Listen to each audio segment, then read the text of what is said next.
Hi, my name's Lionel Shriver. I have written a couple of books in the past that have some sports themes to them. One of them's called Double Fault, which is about a couple of professional tennis players who marry each other, and it turns out to be a terrible mistake. Now you don't have to read the book. And The Post-Birthday World, in which one of the main characters is a snooker player. And by the way, I have to school American audiences on the pronunciation of that. It's not snooker, it's snooker. Don't tell me I never taught you anything. But I'm here to do something that my publicist would murder me for, and that is to promote a book that I can't sell. The Motion of the Body Through Space, visual aid, is not out until the beginning of May. So you have 4 solid months to work up an appetite for buying the book. I have a reputation now for taking on big social issues. I became best known for a book about school shootings called We Need to Talk About Kevin, which was made into a film with Tilda Swinton in 2011. I published that book before everyone else published a book about school shootings. So I got the idea for this book reading a New York Times article about, of all things, ultra triathlons. Now, for those of you who are not super vigorous, you may not be familiar with the layout of the triathlon, which has been popularized by the organization Ironman. It involves doing a 2.4-mile swim, a 112-mile cycle, and a full marathon, one after the other, with only a pause for a change of clothes. Basically, it's insane. And an ultra triathlon, I learned from this article, is doing that every day, over and over again. I mean, you get through a triathlon, you get up the next morning and you do it again.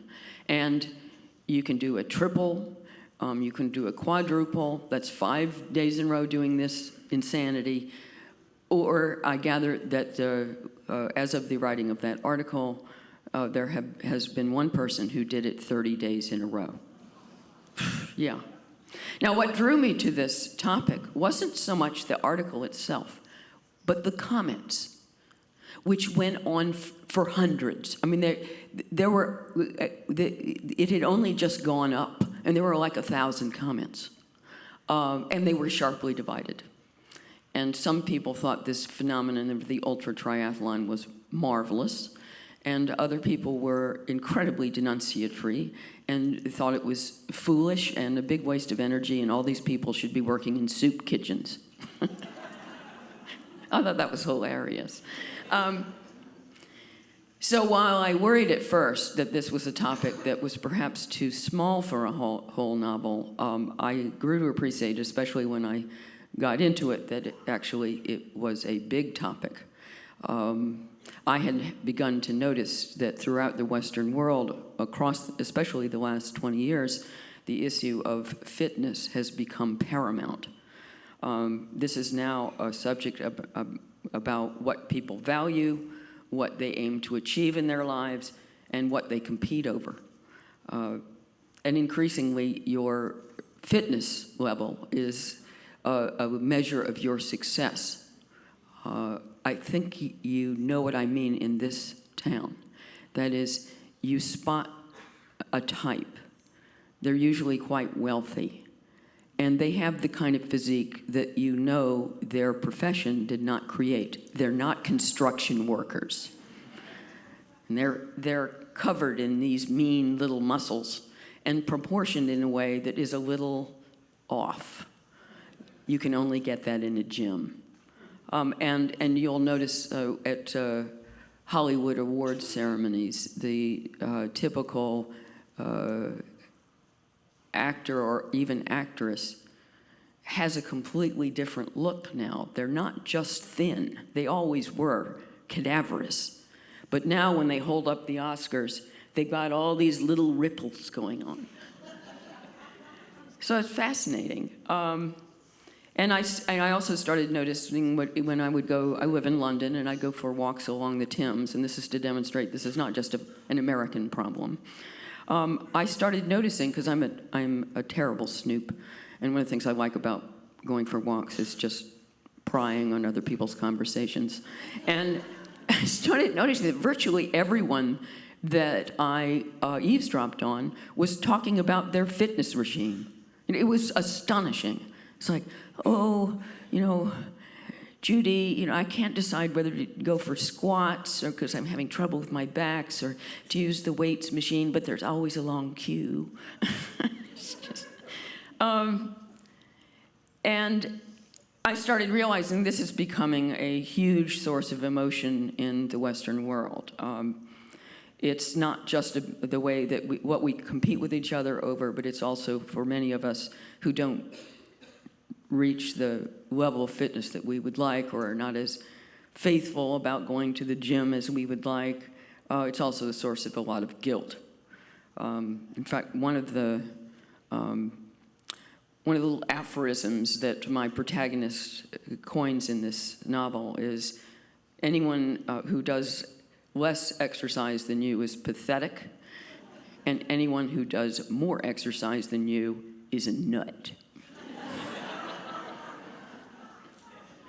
Now, the irony of this time of all times becoming obsessed with strength is that at no other time in human history have we had the opportunities for machines to do more of our work for us. I mean, that is bizarre.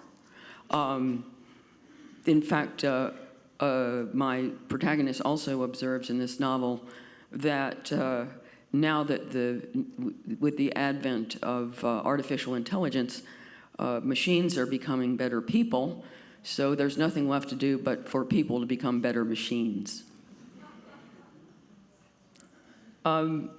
The irony of my writing this book is not lost on me, because I can see that I'm part of the problem.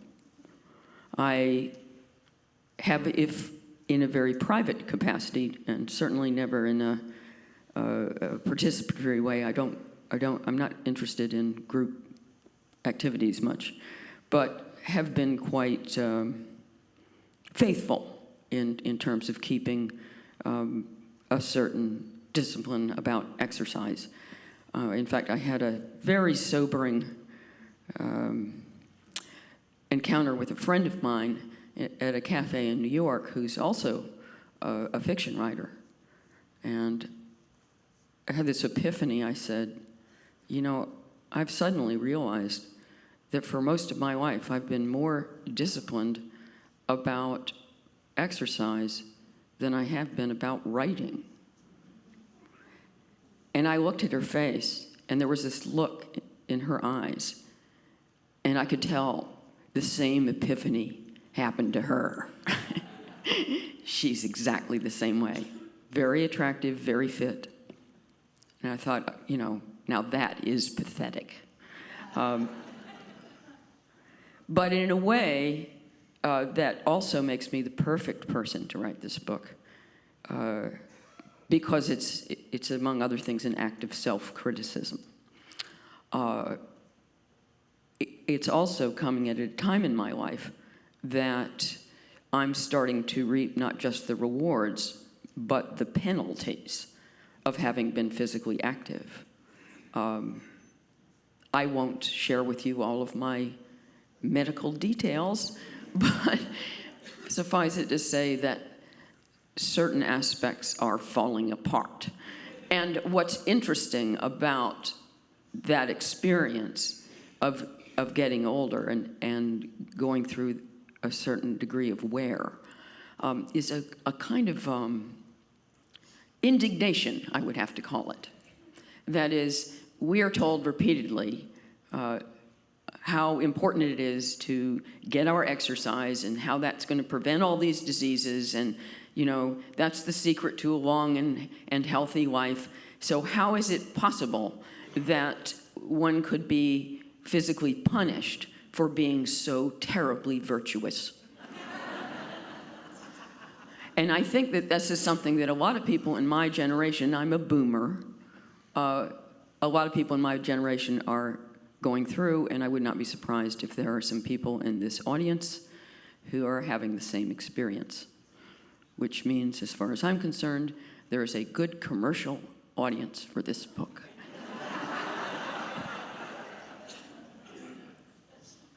Now, what bothers me about the fitness revolution is that I feel that people who get involved in it, especially these more social efforts like the endurance sport industry, the Ironman phenomenon, is that people seem to go at it more like a religious faith than just like a physical, mechanical discipline. And I feel that the perfection of the body makes a very poor religion. It's all about ego. It's mostly about appearances. It's about vanity. And it's about status. In fact, one of the things that I discerned in the writing of this book is that for younger people, they're mostly concerned with status. And older people, while they are also concerned about status, are also interested in eternal life. The trouble with the idolization of the body is not only that it make a very thin set of values. It's all about you and what you look like. But the body it makes a poor idol because it will betray you. And it will betray every single one of us. The body will kill you. Always. In contests with the body always wins. And I also question the credo of endurance sports, that there is no such thing as too much exercise.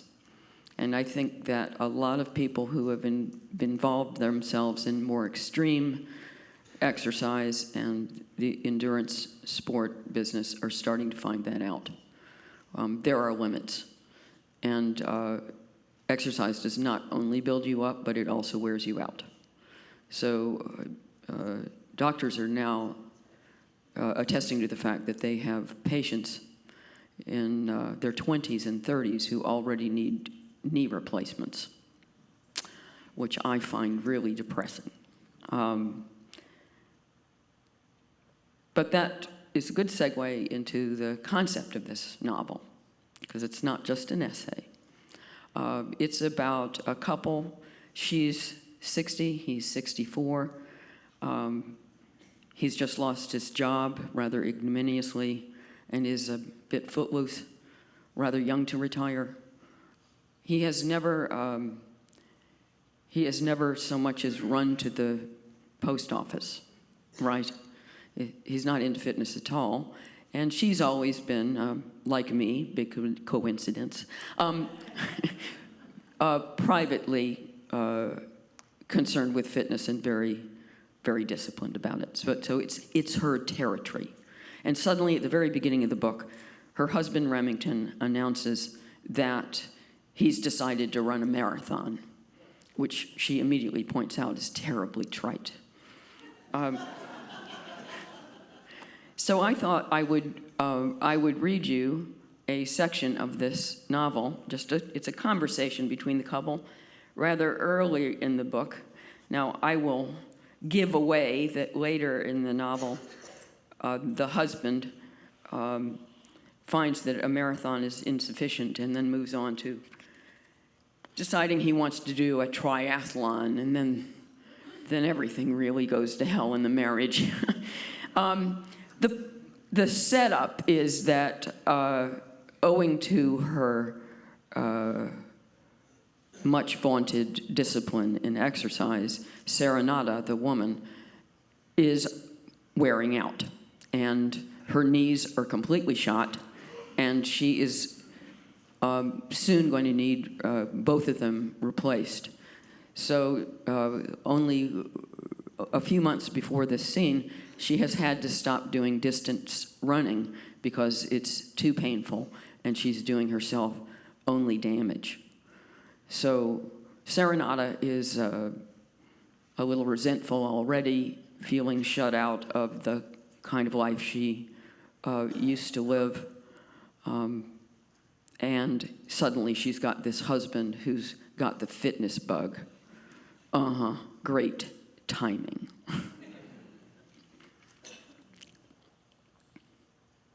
At dinner, Remington had an agenda. "It hasn't escaped me," he began, "that you experience my discovery of endurance sport as something being taken away from you. So I would like us to examine what I can only call your sense of ownership of physical fitness." "I suppose I do own it," Serenata said coolly. "You invented it." "I invented it for myself." "So the Greeks who ran the original 26.2 miles from the town of Marathon to Athens, they sent a time traveler to steal the idea from you." "That would be unlikely, since, as you observed so pointedly earlier this evening, I've never run a marathon, have I? Though I did run 16, 17 miles in one go. That time I got lost in Australia and had to keep going until I located civilization again. So I could probably have managed another 10 if I were determined to." "You've always said that if you ever ran a marathon, you'd do it by yourself." "That's right. Except now you never will." "Well, this isn't exactly make Serenata feel better day, is it? The only way you'd ever have gotten around to running 26.2 miles on any given day is by participating in a group event the way everyone else does it." "I find large numbers of people doing the same thing in one place a little repulsive." "No, you find it a lot repulsive. But for normal people, the company of many others engaged in a common pursuit is uplifting." "I'm incapable of losing myself in a crowd. I have no desire to melt into some giant pulsating amoeba." "Does it ever occur to you that maybe you're missing out on something?" Serenata considered. "No. You feel above people capable of collective experience." "Yes, I suppose I do. Church services, football games, and even rock concerts leave me cold. Maybe that seems a pity, but I'd also remain unmoved by swastika-waving rallies for National Socialism." "As far as I know, you aren't a member of anything. Not a professional organization, not a political party. I can't even remember your joining a private library. So at least you're consistent, though the purity of your lack of communal ties is a little chilling. But I want to get back to this ownership business." "All right," she said tolerantly.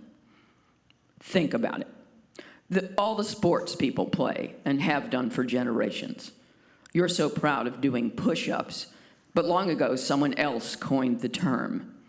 The record books are strewn with achievements beyond your ken. The first woman to swim the English Channel. The bicycle you rode to our first date on and have insisted on riding to restaurants ever since. You didn't invent the bicycle. Ownership is a sensation. I can feel I own something without being given formal title to it. But owning physical fitness isn't just irrational, it's mentally ill. Furthermore, for you and me right now, your lunatic patrolling of this territory is highly problematic." "You understand much better than you're pretending," she said. Obviously, plenty of people before me have run around and jumped up and down and biked places, though nowhere near the number who've discovered the bicycle now. Nowhere near. Obviously, there's such a thing as a professional athlete, too, which isn't what we're talking about. Suddenly you turn on the TV, and all the characters are in the gym. For the last several years, the one topic guaranteed to shoot to the top of the most popular list on the New York Times website is anything whatsoever to do with exercise. About the only articles capable of nudging a recommendation of interval training out of first place are the ones touting the health-giving properties of red wine. Meanwhile, magazines are crammed with profiles of icons who run 50 miles a day, or 75, or 100. Marathons, sweetie, marathons are old hat.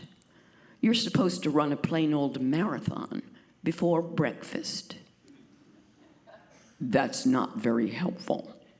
I'm not trying to be helpful. I'm trying to explain how I feel. And I'm observing that your turning to exercise for absolution or a purpose in life has been imposed on you from the outside. It's a contagion, like herpes. You've always been more suggestible than I am.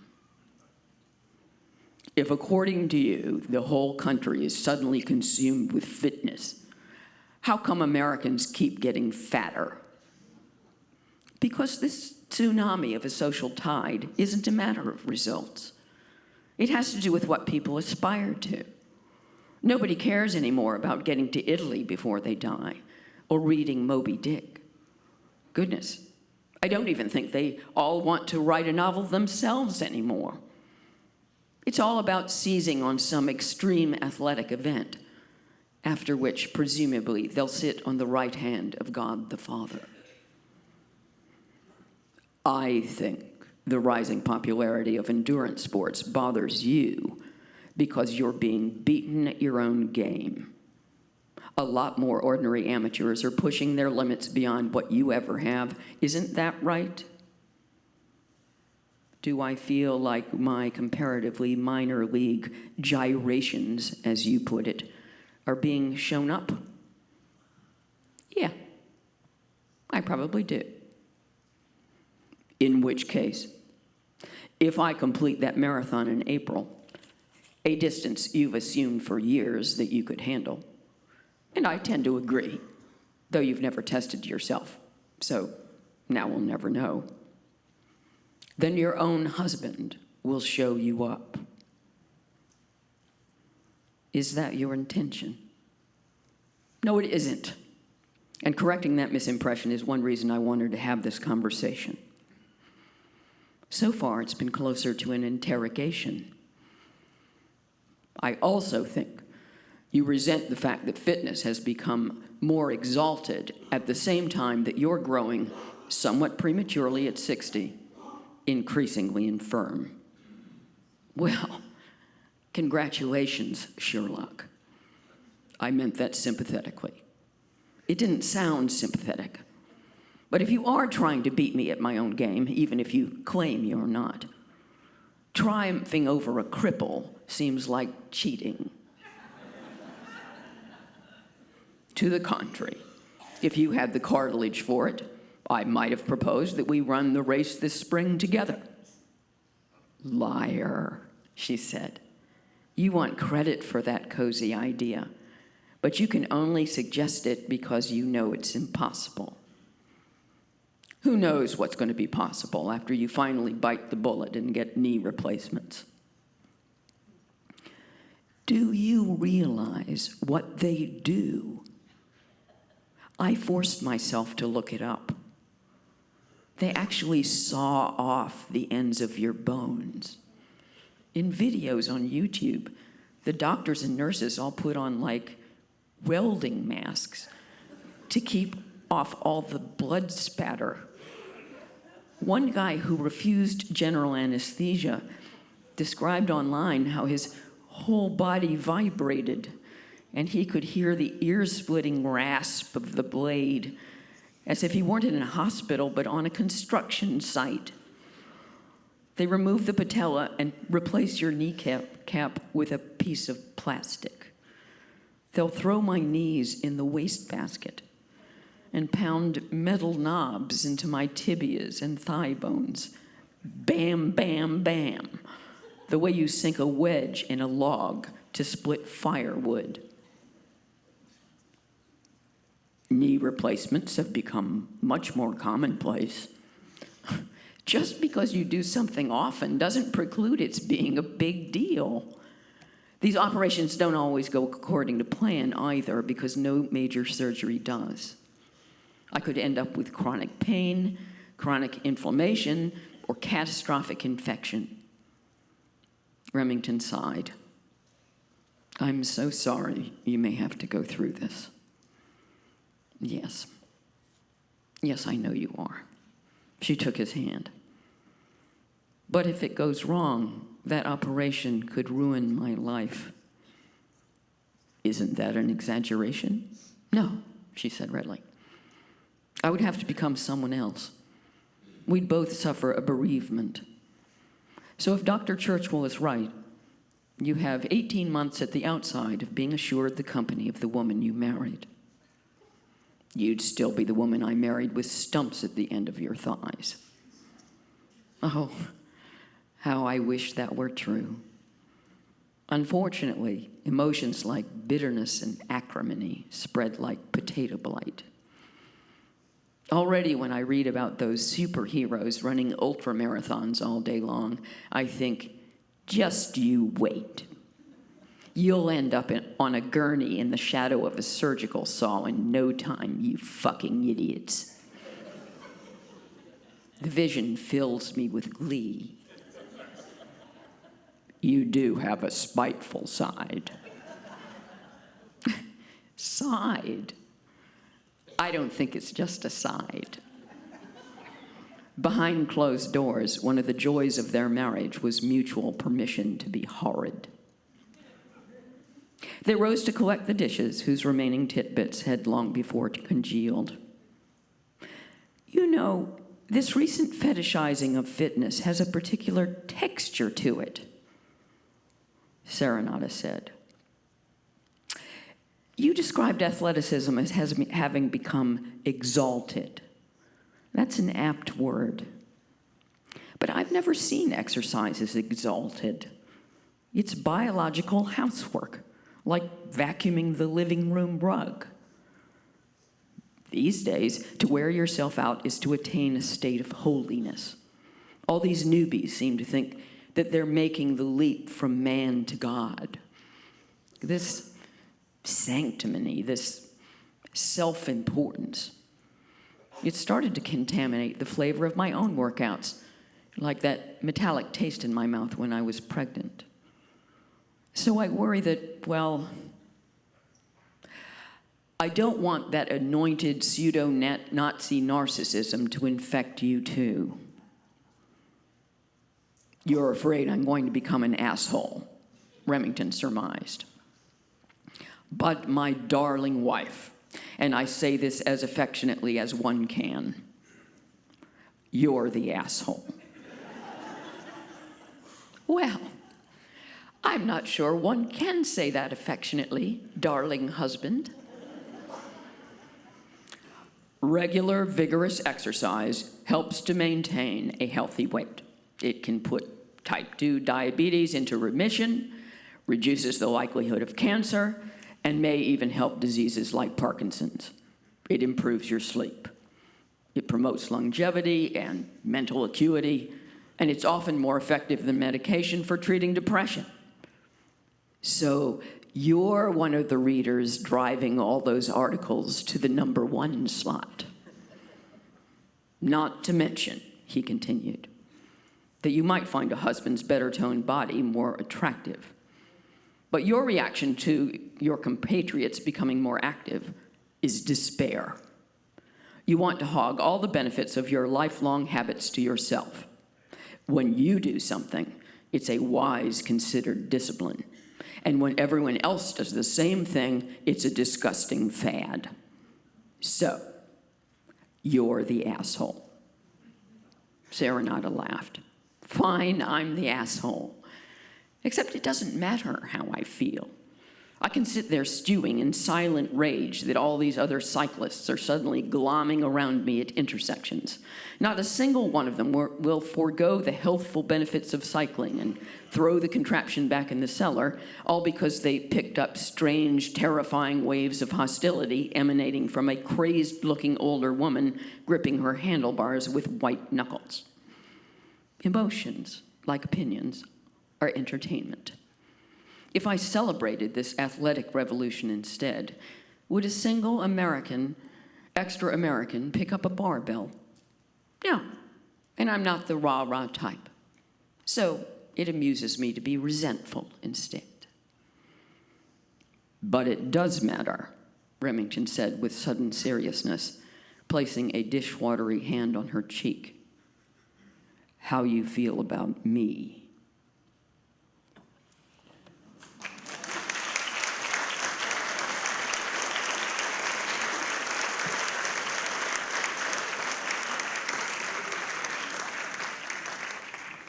Okay, we've got 10 minutes for Q&A. Yes, please stand to ask your question and wait for a microphone to come to you, and please no follow-up questions.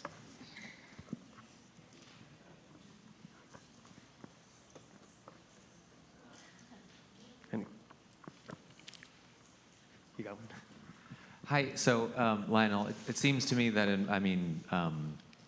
writing about sports, you're writing about marriage. Why is it that the two are connected for you in the novels?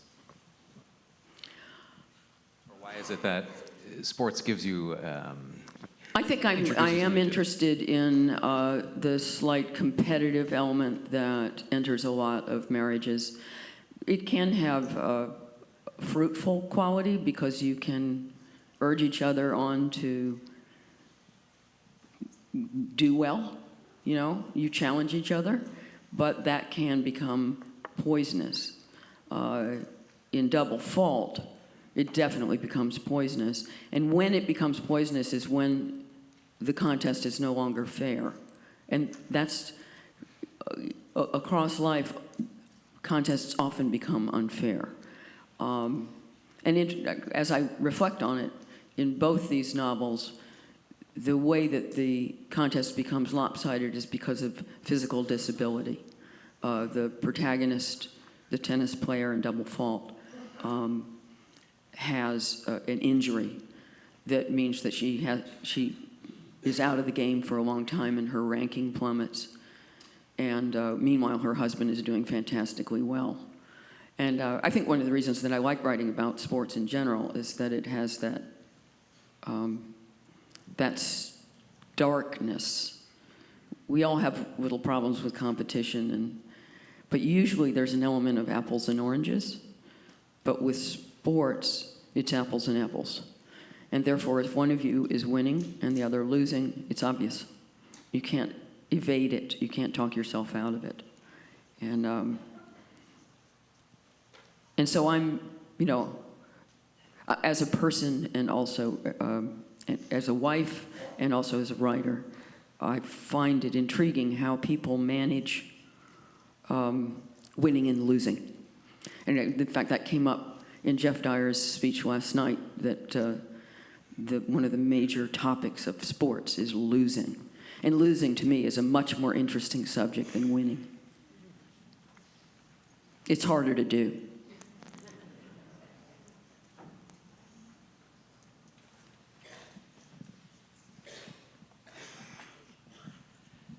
How do you handle differences between the sexes in terms of competition and thinking about winning and dominance? How does that play out in your writing? It's been observed before that too many, I don't know whether it's too many, but a lot of the men, the main characters, are a little sad. I think, if anything, I stack the deck in the opposite direction, that the women tend to be a little more together and the men are sometimes the weaker of the two parties, and in some ways, I'm repeating myself in this book also, because I think it becomes apparent as the book proceeds that Remington, the husband in this book, is looking for his redemption in the wrong place. And that is weak, even though what he's pursuing is strength. And his involvement with the triathlon movement is at odds with the kind of values that he has held high for the rest of his life. He hasn't been a relentless narcissist until he discovers endurance sport. And again, that tends to be, that's a little weak. So I probably stack the deck in a direction that history would argue is unusual. Maybe that's my form of revenge, and maybe that's my form of justice.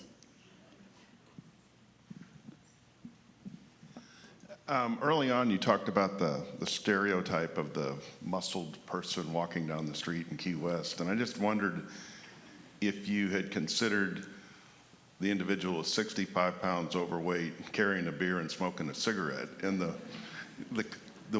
winning and losing between those two people.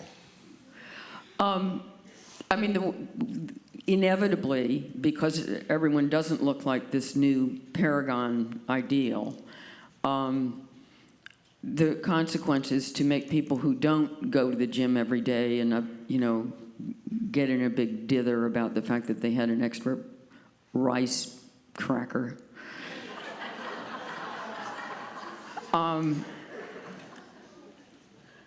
It's funny that as a person, I actually identify with and like better the guy 65 pounds overweight with a beer, preferably at 9 in.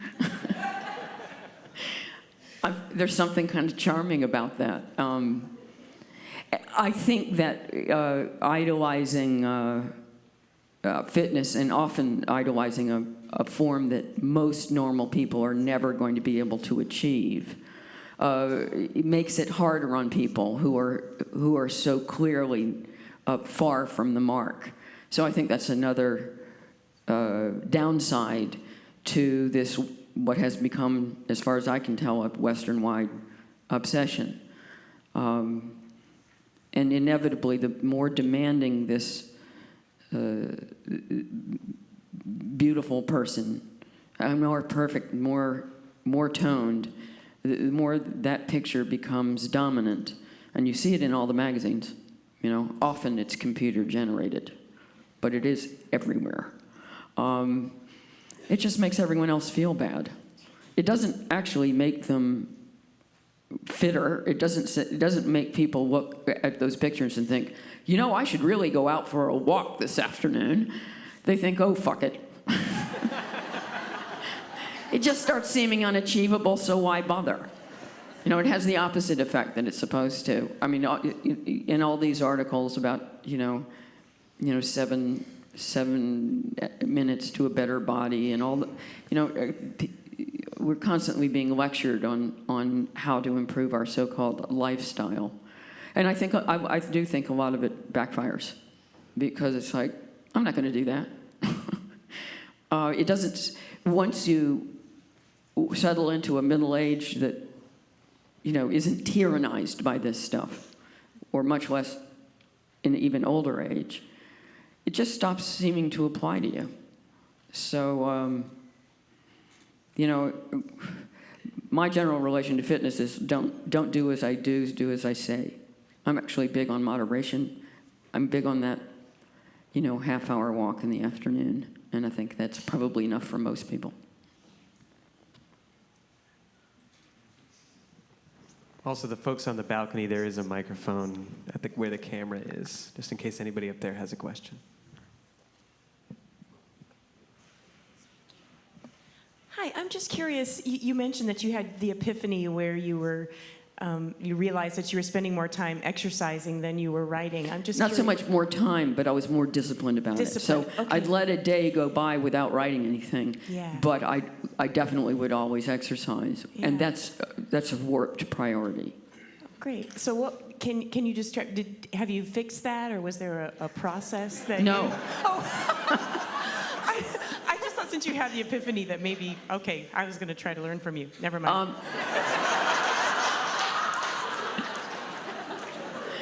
I should share with you, epiphanies are worthless.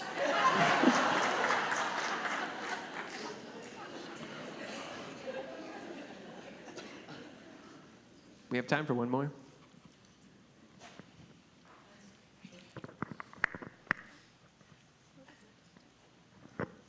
So, what does it say about love?